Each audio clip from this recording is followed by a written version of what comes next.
Bonjour à tous, merci beaucoup d'être là, on est vraiment très heureux. Donc, pour démarrer, on va commencer par une petite présentation de mon collègue Alain. Merci. Vous m'entendez? Oui, ok.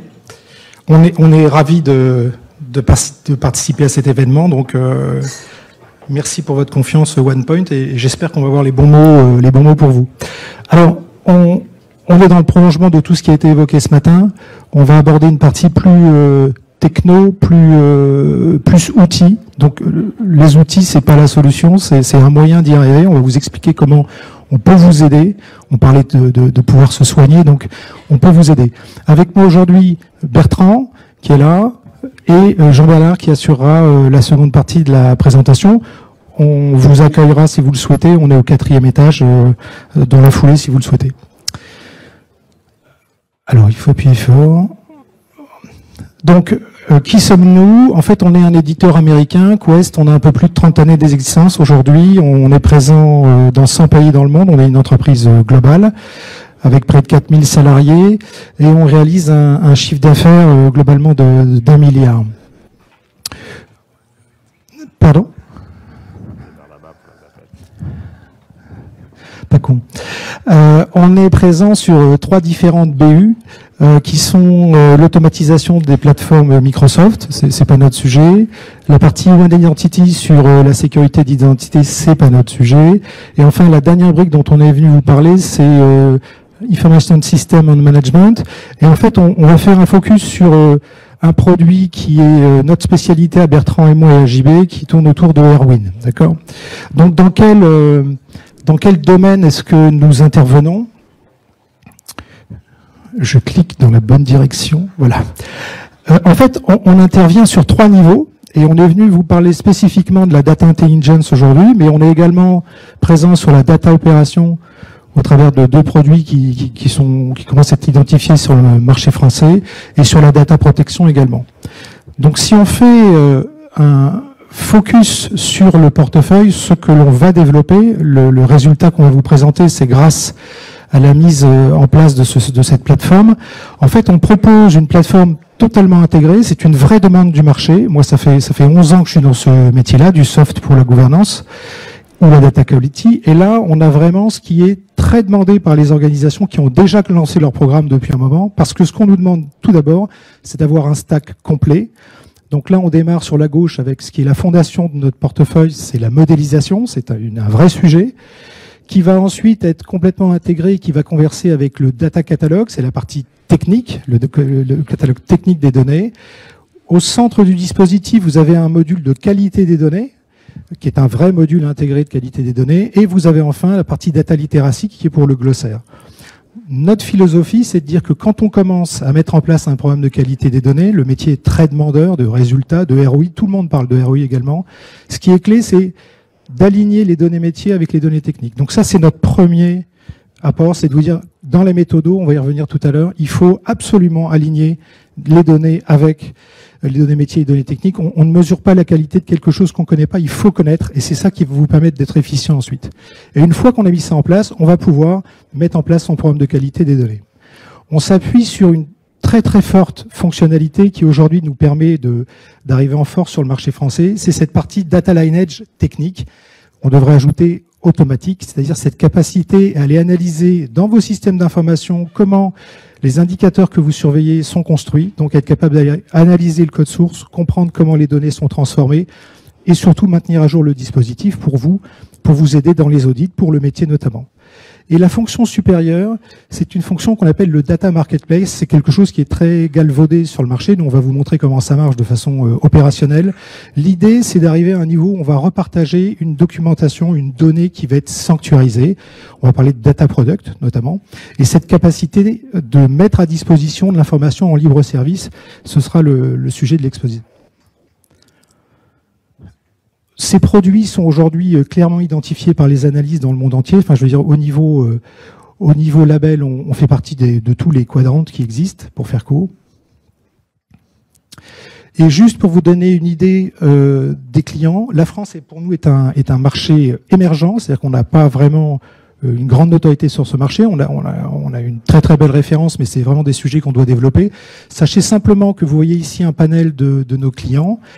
On est capable d'accompagner toutes les entreprises qui veulent mettre en place une ou des initiatives de gouvernance des données ou des programmes de qualité des données en automatisant. Voilà, donc sachez qu'aujourd'hui, on équipe des entreprises vraiment extraordinairement grandes et qu'on répond à tous les enjeux.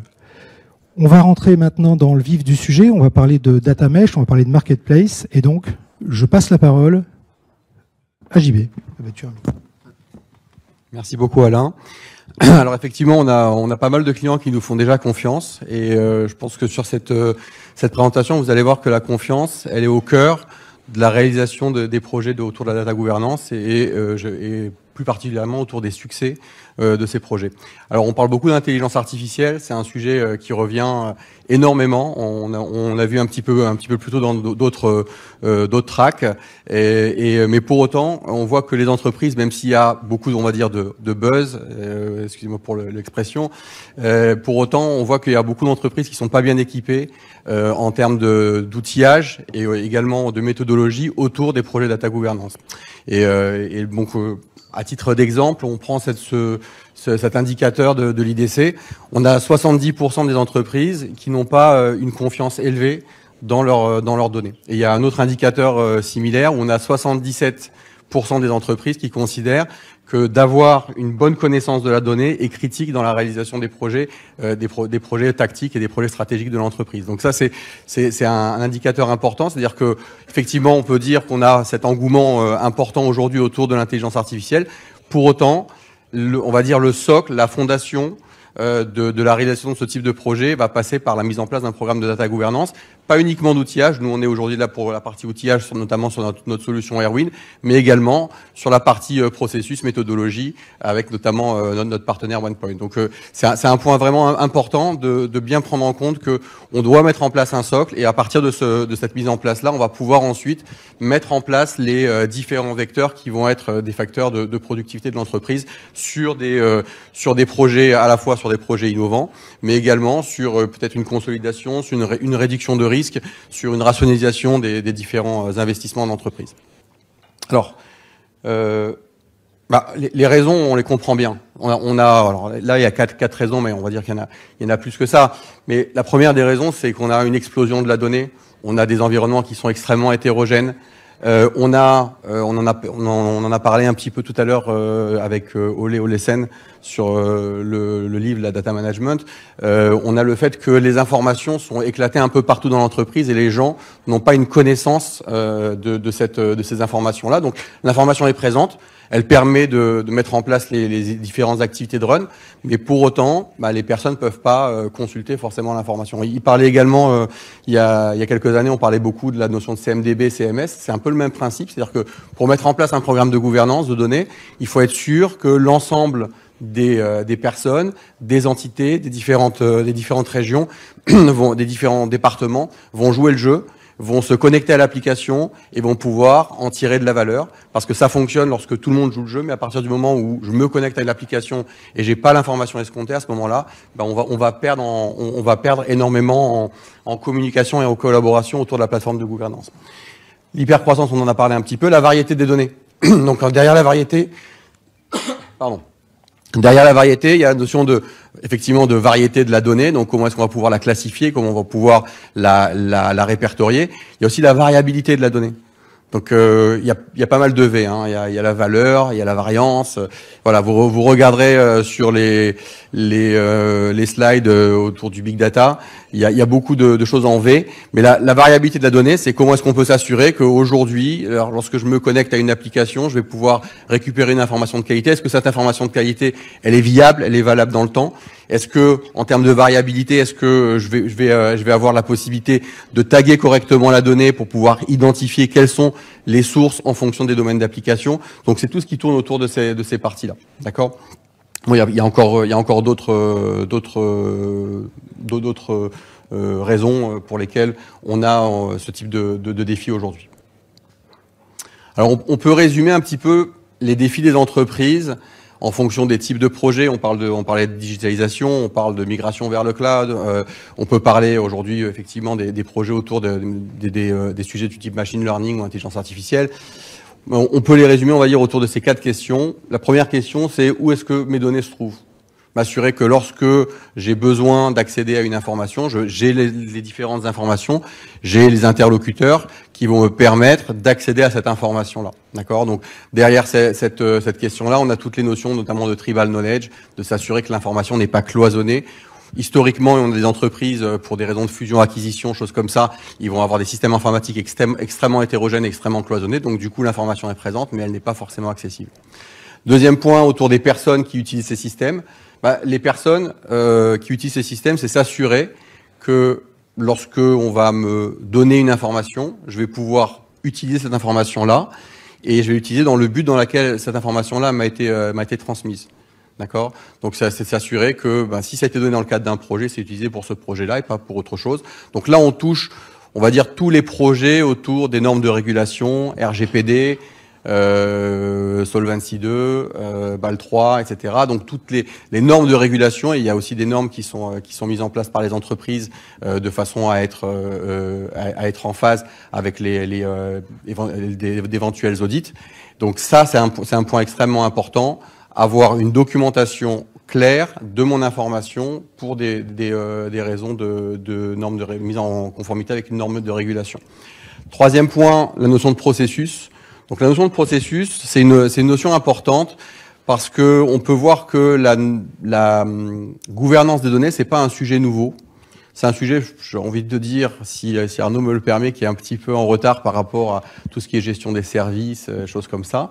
Je trouve que la data est un petit peu de retard et qu'on est en train de le combler, et on va le voir notamment avec la notion de marketplace. Mais les projets data governance, on en a vu déjà depuis plus de 20 ans. Et un des points, on va dire, un des défis ou des écueils qu'on a pu trouver dans les projets de gouvernance de données, c'est notamment le fait que on n'a pas assez d'automatisation, on n'a pas assez de mise en place de processus pour faciliter la documentation, mais pas uniquement d'avoir un snapshot à un moment donné qui soit un snapshot qui soit révélateur et qui soit juste, mais surtout d'avoir dans le temps cette information, cette carte qui va être finalement carte de la donnée qui va être évolutive, s'assurer que cette information reste juste au cours du temps. D'accord? Et le deuxième point, c'est comment est-ce qu'on va pouvoir collecter l'information, comment on va pouvoir s'assurer qu'on peut à la fois collecter les métadonnées, mais collecter aussi les mouvements de données à travers les différentes couches de technologies qui sont de plus en plus complexes, de plus en plus variées au sein de l'entreprise, à la fois sur des environnements de prémices et sur des environnements de cloud. Et j'ai envie de dire la quatrième question, last but not least, c'est à la fin, qu'est-ce qu'on en fait finalement de ces questions, de ces données-là? C'est quoi l'objectif? C'est quoi la finalité? Et comment on peut être sûr qu'on va pouvoir, on va dire, libérer la valeur autour de la donnée? Donc, qu'est-ce qui va faire que les décisions que les personnes dans l'entreprise vont prendre vont être des décisions qui vont être prises de façon objective, avec l'ensemble des informations nécessaires pour prendre les meilleures décisions. Et aujourd'hui, on voit notamment, par exemple, avec l'intelligence artificielle, il y avait un confrère qui disait à un autre événement sur la data, qui disait avant peut-être on peut avoir des décideurs qui prenaient par exemple 10 décisions par jour. Maintenant, ça va être avec l'intelligence artificielle, ça va être peut-être 1000 décisions par jour ou 10 000 décisions. Si ces décisions-là ne sont pas prises correctement, les impacts sont des impacts majeurs.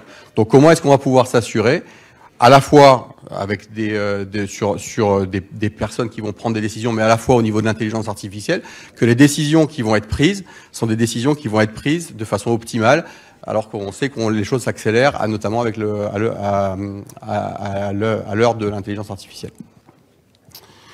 Est-ce que vous avez des questions sur ce slide? C'est un slide clé. Ok, on prendra les questions après alors. Alors, finalement, comment est-ce qu'on va pouvoir adresser ces différents challenges? On a mis quatre idées, il y en a plus, mais notamment s'assurer qu'on puisse avoir un accès à la donnée. La première chose que les utilisateurs vont demander, ça va être d'avoir accès à cette donnée. Donc, on va parler du marketplace, mais la notion de marketplace, c'est le fait de dire je requête, je fais une demande et je vais vouloir accéder à cette information-là, et cette information-là me parle, et elle doit être mise à disposition. La visibilité, on a parlé de cette visibilité, transparence. Derrière visibilité, il y a également la notion de confiance, parce que pour pouvoir utiliser une donnée, il faut avoir confiance, il faut voir d'où cette donnée provient, mais il faut également avoir on va dire une généalogie de la donnée. La capacité, donc là on parle clairement au niveau de capacité des fonctionnalités de la solution. Et puis la partie culture, donc là on est plutôt sur la partie les personnes, la partie people au niveau des entreprises, parce que lorsqu'on conduit un changement dans l'entreprise, on peut avoir les meilleurs produits. De toute façon, on a besoin d'avoir des personnes qui vont adhérer à ce changement, qui vont être sponsors, qui vont être vecteurs, vraiment des gens qui vont être vraiment moteurs à l'intérieur de l'entreprise. Pour accompagner ce changement-là, les produits viennent pour supporter une démarche. On a des slides, c'est pour supporter un discours, mais c'est pas les slides qui font le discours. Voilà. Donc c'est le même principe. Les personnes vont être clés dans l'entreprise. Les initiatives des décideurs de l'entreprise, ce sont ces initiatives-là qui vont être portées par des personnes au quotidien. Et ensuite, on va avoir besoin. Et ensuite, on va avoir besoin, merci, on va avoir besoin d'avoir effectivement des produits qui vont permettre d'accompagner ce type de démarche. Alors pour ça, donc on va avoir besoin d'intelligence autour de la donnée. Donc j'ai mis la définition au niveau de la solution qui s'appelle Erwin Data Intelligence.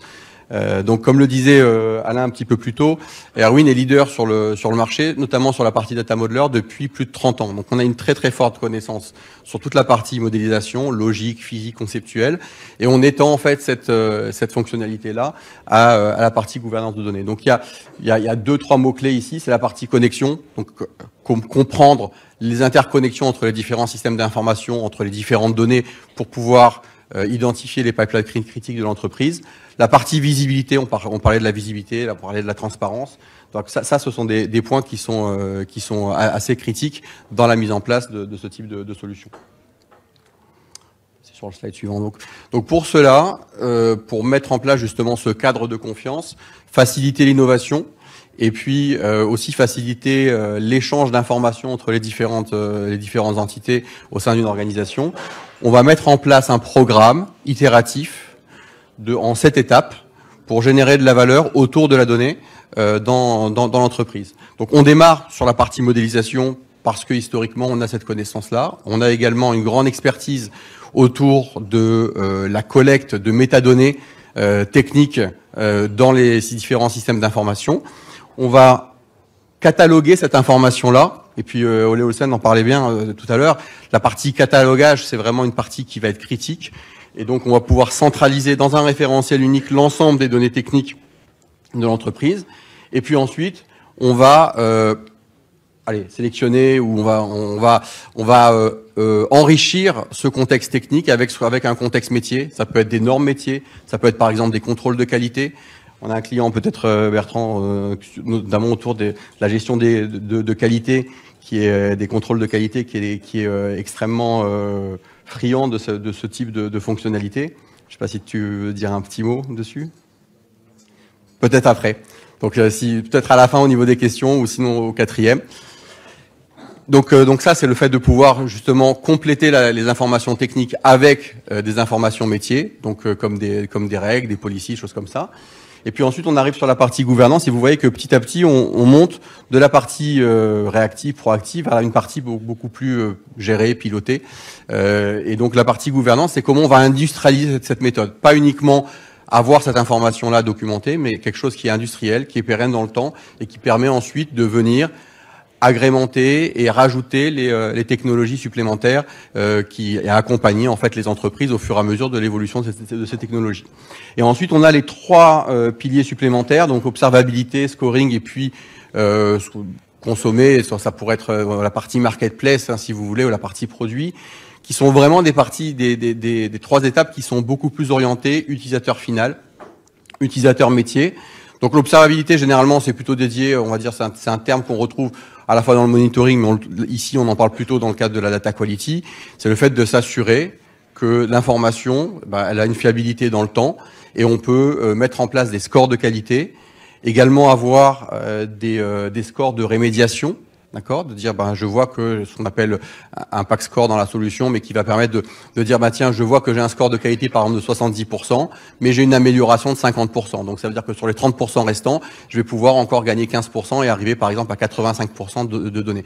Et pour ça, on a des méthodes de réparation de données de type Levenshtein distance, trigram similarity, Sandex similarity, enfin toutes les méthodes mathématiques qui permettent justement de proposer une donnée corrigée et ensuite de redéverser cette donnée corrigée dans un référentiel tierce, par exemple, pour optimiser les pipelines de données.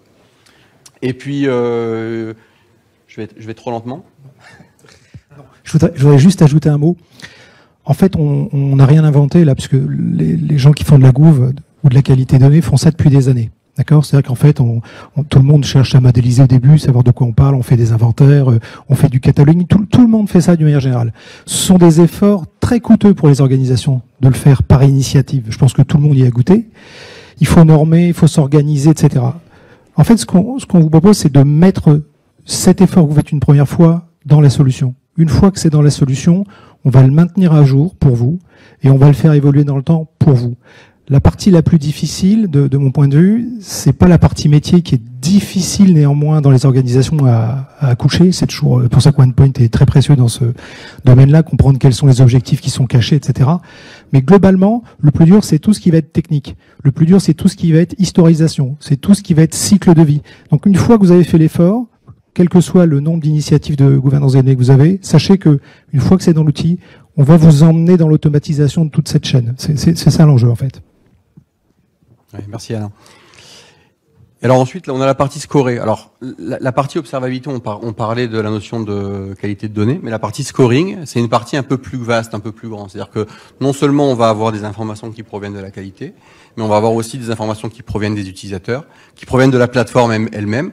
Donc différents indicateurs agrégés qui vont être consolidés dans un indicateur qui va permettre d'avoir une information unique en disant voilà, ça c'est un dataset de qualité, ça vaut le coup de venir le requêter. Et ensuite, donc la partie consommation, c'est vraiment on va dire le front-end utilisateur, la partie marketplace où là on va consommer l'information comme un produit. Alors, je reviens en arrière, excusez-moi. C'est vraiment une démarche itérative, d'accord? Donc c'est pas un big bang. On a des clients qui, généralement, beaucoup de clients démarrent sur la partie inférieure, mais on a des clients qui démarrent à d'autres parties, qui démarrent par exemple sur la partie data literacy, glossaire métier, et ensuite viennent puiser les informations dans les différents systèmes techniques. Ça dépend du use case, ça dépend des priorités de l'entreprise, des priorités des projets. Et j'ai envie de dire, l'appétit vient en mangeant. Vous démarrez sur quelque chose qui apporte de la valeur. On a vu ça également dans d'autres tracks. On démarre sur quelque chose qui apporte de la valeur. Et petit à petit, on va mettre en place le programme de gouvernance avec à la fois la partie quick win et puis ensuite la mise en place de l'ossature des programmes de gouvernance. Il y avait un événement il y a quelques mois, la CDO de eBay qui expliquait la partie critique pour eux, c'était le fait de pouvoir connecter les données techniques avec les données métiers. S'assurer qu'on a tout ce contexte métier. Et donc, eux ont fait un travail très important de modélisation des glossaires métiers pour pouvoir ensuite libérer la valeur autour de la donnée. Il y a d'autres clients, il y avait un CDO d'Euroclear l'an passé qui parlait notamment du fait que pour eux, la data quality, c'était le leitmotiv. Et pendant qu'ils mettaient en place leur programme de data quality, ils construisaient le projet de gouvernance en tant que tel. D'accord ? Donc il faut toujours garder, on va dire, la vision de près, la vision de loin. La vision de près, c'est qu'est-ce qu'on va proposer pour proposer de la valeur, pour donner de la valeur immédiatement à l'entreprise. Et puis la vision de loin, c'est qu'on ait quand même cette démarche itérative qui fait à ce qu'on va construire un véritable programme de gouvernance et on va pouvoir capitaliser là-dessus, à la fois sur les projets en cours et sur les projets à venir, et s'assurer que la plateforme qu'on va mettre en place va être capable de prendre en charge les nouvelles technologies. Je vois que je parle beaucoup, alors je l'accélère. Alors, oui, donc là on parle on prend vraiment on va faire l'emphase sur la partie marketplace et sur la partie data as a product. Donc là, cette notion de data as a product, comment est-ce qu'elle est arrivée? Alors on arrive sur le data mesh petit à petit, on y arrive par le data as a product, mais comment est-ce qu'on est arrivé à ça? Il faut voir que historiquement, on peut dire sur ces 20 dernières années, les entreprises ont eu toutes les peines du monde à rapprocher, en tout cas ont eu comme objectif de rapprocher les informations opérationnelles, les informations transactionnelles, avec les informations analytiques.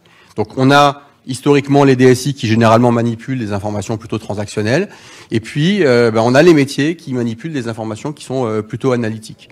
Et donc un petit peu naturellement est arrivée cette notion de dire on va, pour rassembler un petit peu les deux mondes opérationnels et analytiques, on va travailler sous forme de domaines fonctionnels. Et dans ces domaines fonctionnels, on va regrouper à la fois des données techniques et des données métiers. D'accord ? Ce qui se passe, c'est que si je prends par exemple un exemple, vous prenez une entité par exemple de ressources humaines, elle va parler headcount, d'accord ? Et vous prenez une entité finance, elle va parler par exemple plutôt cost center. Lorsque l'entité ressources humaines et l'entité finance vont interagir entre elles, elles ont besoin d'avoir des informations autour de l'indicateur headcount ou l'indicateur cost center qui vont leur permettre de comprendre le dataset qui est lié à cette information-là. Et donc là, les DSI, je crois que c'est pardon, pas les DSI, les CDO, je crois que c'est un enjeu sur l'année 2024, parce que les CDO vont être un petit peu le tiers de confiance sur la communication de l'information entre les différentes entités. Donc, partie, par exemple, ressources humaines, et puis la partie finance, d'accord ?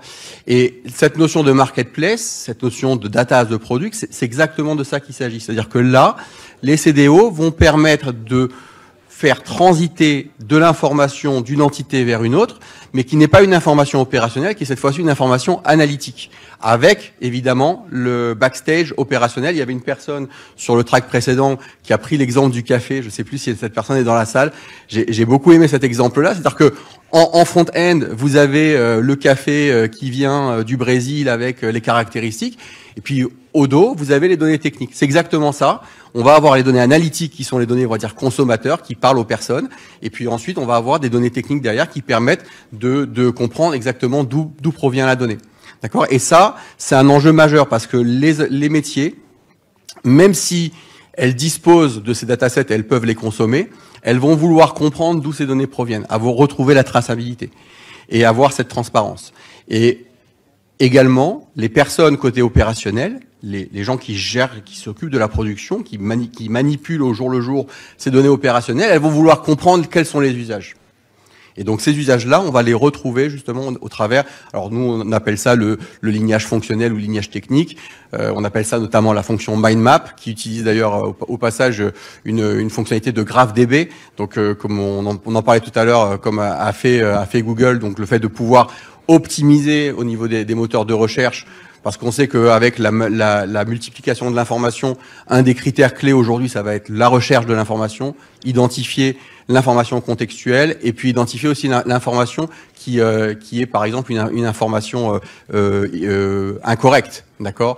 Je prends un exemple, quand on parle d'information opérationnelle, d'information analytique, si je vais à un distributeur retirer 500 € près de chez moi, c'est pas forcément choquant, c'est ma banque qui est à côté. Par contre, si je viens à 3 heures du matin, à ce moment-là, il y a un problème. Donc, le fait d'avoir l'information de 3 heures du matin sur une information technique qui est un retrait sur un distributeur qui est près de chez moi, ben à ce moment-là, ça va me donner le lien entre l'information opérationnelle et l'information analytique. Ça va, c'est clair ? Vous avez l'animation qui tourne. Alors après, si vous êtes intéressé, on sera au 4e. On peut vous faire des démonstrations, vous montrer un petit peu comment fonctionne l'outil et comment notamment il est optimisé et indexé sur la partie moteur de recherche utilisant la GraphDB. Voilà. Alors on arrive tout doucement au data mesh. Alors j'ai mis la définition, c'est pas très intéressant, mais il y a quelques mots-clés. Donc c'est une approche, donc c'est pas un produit. Hein. D'accord, le data mesh c'est une approche. Alors que, comme toutes les approches, on fait un peu comme on veut. Il y a quelques années, on parlait de l'ITIL. Il y avait plein de clients qui faisaient de l'ITIL sans nommer que c'était de l'ITIL parce que ça fait peur, les changements dans l'entreprise, les sponsors, comment est-ce que les gens vont adhérer à cette nouvelle méthodologie. Donc c'est une approche, d'accord, décentralisée. Décentralisée, pourquoi ? On en a parlé un petit peu. Il y a notamment cette notion d'approche par domaine où on va avoir des domaines avec des pôles de compétences, avec des profils sur ces différents pôles de compétences. Et donc on est en approche décentralisée pour une gestion d'accès aux données à l'échelle.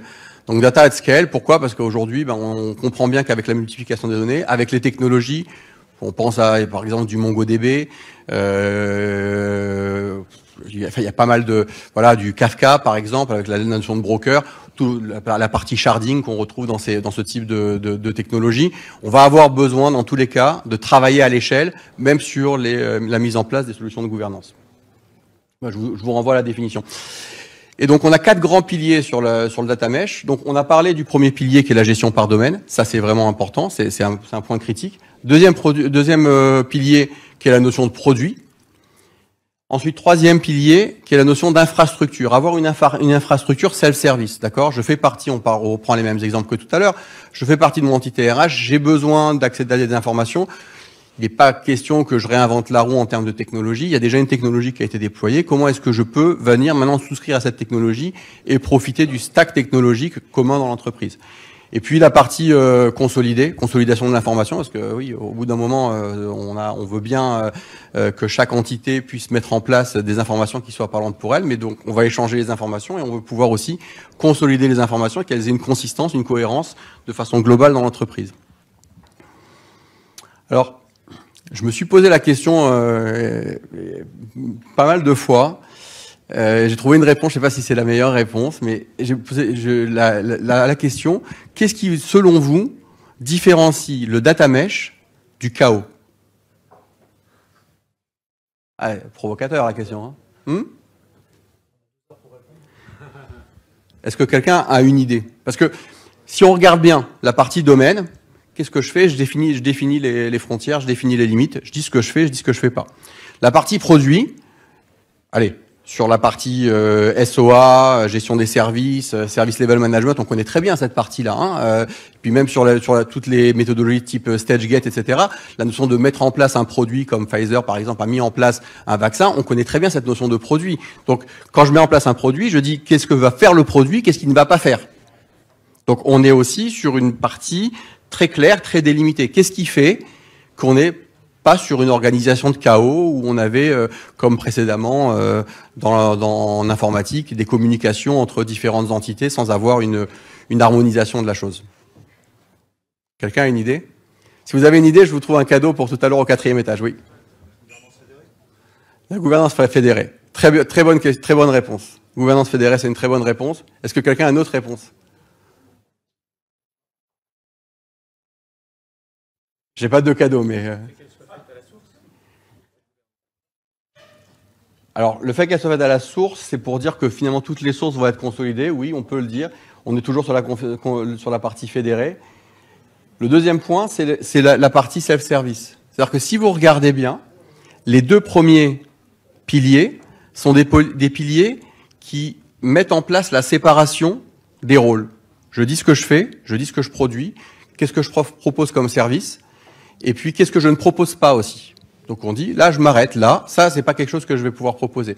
Les 2 suivants, c'est des piliers qui sont bienveillants. Et voilà, on a fait les choses, Bertrand a travaillé avec moi sur un sujet, je vais profiter de ce qu'il a déjà fait, on va pas réinventer la roue, et puis une partie consolidée, on va avoir une cohérence globale. Donc ça signifie que derrière, en arrière-plan de ça, dans les organisations des différentes équipes, des différents domaines, vous avez notamment ce qu'on peut appeler ça par exemple des squads, qui sont sur des niveaux de compétences équivalents et qui sont répartis dans les différents domaines, qui vont faire que par exemple, moi par exemple, je travaille sur, je sais pas, sur le cloud Azure. Eh ben, j'ai un collègue qui est mon équivalent peut-être dans un autre continent, qui travaille aussi là-dessus, avec qui je vais échanger, même s'il travaille sur un autre domaine. D'accord? Et de s'assurer que on a à la fois des barrières qui sont bien délimitées sur les 2 premiers piliers, et sur les 2 piliers suivants, qu'on a une réconciliation, une fédération, une bienveillance et un partage d'informations et de la communication. Donc les 4 piliers, ils vont ensemble. Après, quand les gens parlent de data mesh, ils parlent beaucoup de data as a product, ils parlent aussi beaucoup de domaines. Les 2 autres, on les comprend pas trop. Mais ça, c'est des points qui sont clés, et on a des fonctionnalités d'ailleurs qui arrivent dans la prochaine version, qui permettent d'améliorer encore cette consolidation de l'information, notamment sur les piliers 3 et 4. Est-ce que... Je regarde. Donc là, on retrouve différents cas d'usage. autour de la classification de l'information. Alors, on parlait d'automatisation tout à l'heure. L'automatisation, c'est pour collecter l'information. Mais l'automatisation, ça va être aussi, par exemple, lorsque, au niveau de la qualité de données, on va pouvoir classifier l'information. On avait vu à quel point la classification était importante en début de présentation. Et ben, cette classification-là, on va pouvoir la faire de façon automatique au niveau de la qualité de données. On va pouvoir taguer les données et remonter cette classification au niveau de la plateforme de gouvernance. Donc, l'automatisation, on va la retrouver partout. On va la retrouver également quand on parlait de connecter la partie les informations opérationnelles avec les informations analytiques. On a un moteur d'intelligence artificielle embarqué dans la solution qui va permettre de rapprocher les informations opérationnelles des informations techniques. Et par exemple, si vous avez une technologie type SAP pour ne pas la nommer, si vous voulez retrouver à quel pan fonctionnel fait référence telle table ou telle colonne technique, bon courage. Si vous n'avez pas les outils pour vous faire le lien entre la table ou la colonne Quint et puis le fait que c'est lié à un client ou le fait que c'est lié à un cost center ou autre chose. Donc ça, c'est aussi un point important, les fonctionnalités d'intelligence artificielle pour rapprocher les données techniques des données métiers, venir en support aux utilisateurs pour proposer des différentes solutions à la fois de mise en relation et puis de tagging. Est-ce qu'il y a des points dans ce slide-là que vous voudriez que je commente ou sur lesquels vous voulez rebondir? C'est quoi le timing? Combien de temps il reste? 10 minutes, ok, très bien. Bon, il y a pas mal de choses, hein. On parle pipeline auto-optimisation. La partie lignage technique, qui est une grande force dans la solution et au niveau de Quest, au niveau d'Erwin. Parce que lorsqu'on va calculer un lignage technique, on va générer ce qu'on appelle des mappings, qui en fait utilisent, on va se connecter à une technologie, on va lire le code, on va parser le code, pour le dire comme ça, et on va documenter tout ce code-là au niveau de mapping. Et ensuite, à partir de ces mappings-là, on va générer un lignage dynamique. Donc là aussi, c'est un grand point différenciateur au niveau de la solution. On a de nombreux clients qui utilisent une autre solution pour la partie glossaire métier, mais pour autant, sur toute la partie technique, ils sont venus nous voir pour qu'on les aide, parce que le lignage, c'est un lignage dynamique à tous les niveaux de granularité, à la fois au niveau des environnements, des tables, des colonnes, avec les transformations, les règles métiers, pour identifier donc vos pipelines techniques critiques dans l'entreprise. Juste un petit mot sur la partie découverte, communauté des données. On a parlé beaucoup de processus, on a parlé beaucoup d'automatisation, on a également des fonctions de collaboration. D'accord, c'est ce que les Américains appellent le command and control versus collaboration and communication. La collaboration, c'est aussi important. Alors, on peut utiliser les processus pour favoriser l'automatisation, mais on a besoin aussi de fédérer les personnes autour de différents projets, autour de différents sujets, pour se mettre d'accord, par exemple, sur une définition. On a un client commun avec Bertrand qui utilise notamment la partie glossaire métier pour mettre en place les grandes définitions d'entreprise dans ce glossaire avec les définitions, les descriptions, qui est le data owner, qui est le data steward, quels sont les différents tags. Et puis ensuite, avoir le terme métier qui est utilisé par exemple dans les applications sur les processus, les grands processus de l'entreprise qui sont organisés sous forme de chaîne de valeur, comment cette information-là va être utilisée dans le cadre des applications et ensuite comment elle est documentée, quels sont les contrôles qui sont effectués et de pouvoir revenir sur toute la partie lignage technique et historique de la donnée à travers les différentes couches de technologie dans l'entreprise. Bon, il y a encore beaucoup de choses à dire, je vous engage à venir nous voir sur le stand après. Alors, what's coming next? Qu'est-ce qui arrive? On a ouvert avec l'intelligence artificielle, on va fermer avec la partie intelligence artificielle. On a également une version qui est en train d'arriver avec des fonctionnalités autour de l'intelligence artificielle. Pourquoi? Parce que l'intelligence artificielle, c'est vraiment un grand boom dans l'entreprise. C'est à la fois un producteur d'informations, c'est un consommateur d'informations et c'est aussi un facilitateur. Un producteur, pourquoi? Parce que, par exemple, on va pouvoir créer de façon automatique une alerte. On va pouvoir venir faire de la complémentarité de données si on a des données qui sont manquantes au niveau des datasets et on va pouvoir venir proposer des informations avec les moteurs d'intelligence artificielle. Un consommateur, parce que finalement, un moteur d'intelligence artificielle ou plutôt de machine learning, qu'est-ce qu'il fait? Ou de deep learning, par exemple, qu'est-ce qu'il fait? Il prend de l'information en entrée. et il en génère en sortie. Et la définition même du deep learning, c'est qu'on comprend pas comment est-ce que ça fonctionne, puisqu'on a différentes couches de réseau, et donc du coup on a une encapsulation de la méthode de raisonnement, et donc du coup on va à la fois avoir besoin d'avoir des données qui sont de bonne qualité en entrée, et puis pour que n'importe quel système, même un système extrêmement abouti, puisse fournir des données qui soient exploitables et intéressantes en sortie. Et puis un facilitateur, on pense notamment à la notion de chatbot, on pense au fait de pouvoir, par exemple, là j'avais mis une petite animation, de pouvoir requêter facilement quels sont les datasets qui sont les plus utilisés avec des niveaux de qualité qui sont par exemple faibles. Est-ce qu'on peut générer automatiquement une alerte si jamais on voit qu'on a un dataset qui est défaillant en termes de variabilité d'information, etc., etc. Les use cases sont multiples. On en a de nombreux qui sont en train d'arriver autour de la plateforme de qualité. Et puis, j'ai envie de dire aussi l'expérience utilisateur. On a parlé des moteurs de recherche, on a parlé du fait de pouvoir rechercher l'information, accéder rapidement à l'information nécessaire. Ça va être un point critique d'avoir au niveau de l'utilisateur final, à la fois une interface qui soit conviviale, efficace, je vous renvoie à la partie GraphDB, mais aussi qu'on ait les aides nécessaires, notamment avec des fonctions de type chatbot pour pouvoir faciliter et aider l'utilisateur. J'en finis là. Il n'y a pas de timer, hein. D'accord. J'en finis là. Donc, peut-être on va ouvrir sur une phase de questions-réponses. Je vous remercie de votre attention.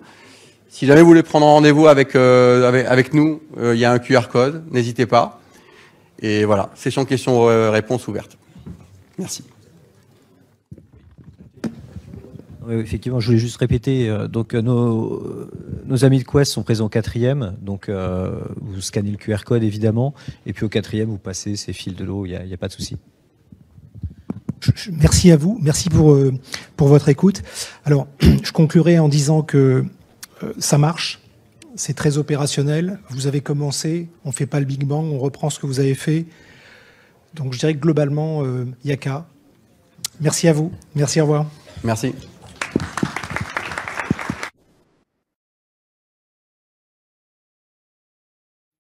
Est-ce que vous avez des questions tout de suite à poser aux intervenants avant qu'ils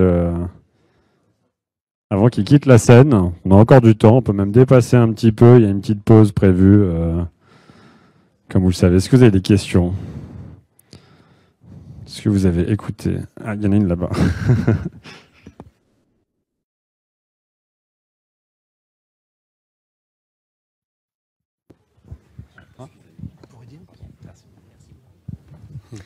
Bonjour, Robin Jdari, ESSEC Business School. Merci pour la présentation. J'ai une question à propos de votre concept de data marketplace qui semble suggérer qu'il y a une forme de transaction entre l'utilisateur qui consomme la donnée et ce dispositif. Est-ce que c'est bien ça? Et si c'est bien ça, s'il y a une transaction, c'est quoi la contrepartie? C'est-à-dire qu'est-ce que le consommateur donne en échange des données qu'il va pouvoir utiliser? Alors, on aurait pu rajouter une option sur la valorisation de la donnée, effectivement, mettre sa carte de paiement au moment où l'utilisateur va la consommer. Ça reste interne à l'organisation, chacun va apporter sa brique à l'édifice, et il n'y a pas pour le moment l'option permettant de faire payer la donnée au moment où vous souhaitez la consommer. Non, c'est plutôt participatif, et on travaille tous pour la même entreprise, donc on avance ensemble. D'autres questions? Moi, j'ai peut-être une question si personne n'en a. Puisque j'aurai pas l'occasion de vous venir parler au workshop, et je suis data product owner en mission. Donc les enjeux dont vous parlez me parlent vraiment à cœur, tous les enjeux de la journée. On parlait de décentralisation de la donnée et aussi de self-service. Donc moi, une question que je me pose, c'est, enfin ce que qu'on constate, c'est que le self-service pose un risque que les gens se servent, mais également mettent à disposition dans la marketplace des données un peu les choses à leur sauce. Donc aussi, on va passer par les data engineers, donc du reste, on parlera cet après-midi, qui doivent créer des flux de données assez complexes en Python, avec des outils extérieurs, des partenaires extérieurs qui vont créer ces connecteurs. Et en fait, le métier dépend beaucoup de ces data ingénieurs pour créer ces connecteurs. Donc il y a tout un système d'organisation. Et moi, je vois un enjeu de self-service. Est-ce que ça, c'est quelque chose, enfin, peut-être pas quelque chose qui est fourni par votre outil, mais est-ce que vous accompagnez vos clients dans une démarche organisationnelle pour éviter justement ce chaos plutôt par l'humain que par la machine? Alors, je vais répondre en deux temps. La première chose, c'est que en termes de produits, en termes de fonctionnalités, on a dans la toute dernière version, on a la possibilité, justement, lorsque un utilisateur fait une demande d'un dataset ou d'un produit qui n'est pas disponible, de venir dire tiens, c'est intéressant, c'est une suggestion de créer ce type de dataset. Et à ce moment-là, on va rentrer dans un processus qu'on va paramétrer, qu'on va initialiser. Et ensuite, ce processus-là va pouvoir vivre sa vie jusqu'à la publication et l'organisation dans le glossaire métier. Préalablement à ça, on a également le fait que lorsqu'on travaille par domaine, on peut avoir une démarche où on va dire cette information-là, elle vaut la peine de la partager avec d'autres domaines, donc on va la mettre dans un espace partagé, donc on passe d'un espace public à un espace privé, donc on a aussi ce type de fonction-là. Et après, j'ai envie de dire, ça c'est des fonctions. Sur la partie processus, on s'appuie typiquement sur vous, on s'appuie sur nos partenaires pour aider sur la partie beaucoup plus fonctionnelle. Mais c'est une demande qui avait été faite de nos clients et effectivement, on a cette possibilité depuis le moteur de recherche de venir activer en disant tiens, cette information-là, on voit que j'en ai besoin, donc je vais pouvoir initialiser la demande. Ouais. Intéressant, merci. En prie. Pas d'autres questions? Non, vous avez l'opportunité d'aller... vous avez un dernier mot, peut-être? Sinon, vous avez l'opportunité d'aller communiquer échanger avec nos intervenants au 4e étage à l'atelier. Merci beaucoup pour votre intervention. Merci à vous.